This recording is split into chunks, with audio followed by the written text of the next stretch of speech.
DJ Vinay Kumar, DJ Vinay Kumar, DJ Vinay Kumar। अरे पगली, जख्मी दिल पर अब वार ना करो, धोखेबाज कहकर मुझे शर्मसार ना करो। उठेगी मेरी भी अर्थी तेरी जनाजे के साथ, बेवफा कहकर चाहत को दागदार ना करो।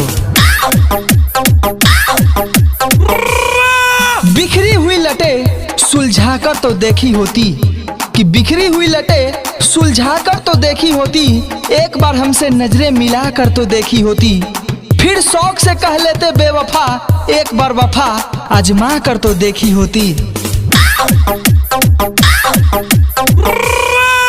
जा रही हो इस कदर मुंह मोड़ कर कि अभी तो मैयत को दफनाना बाकी है। अभी किस्सा छिपा है बेवफाई का, अभी तो तुम्हारी दास्तां बतलाना बाकी है। DJ Vinay Kumar, DJ Vinay Kumar। ढक दो कफन से चेहरा मेरा, हटा कर कफन चेहरे से दीदार ना करो। कि ढक दो कफन से चेहरा मेरा, हटा कर कफन चेहरे से दीदार ना करो। अब नहीं चाहिए दुहाई तुम्हारी, मेरा नाम लेकर मुझे बदनाम ना करो। मेरी निगाहों से जब दूर हो गए, बेवफाई करने के लिए मजबूर हो गए। एक मैं था जो तुम्हें भुला नहीं सका, और तुम मेरे नजर से दूर हो गए।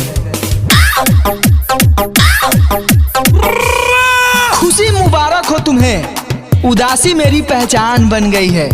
तेरी बेवफाई हो हसीना, आज मेरी पहचान बन गई है।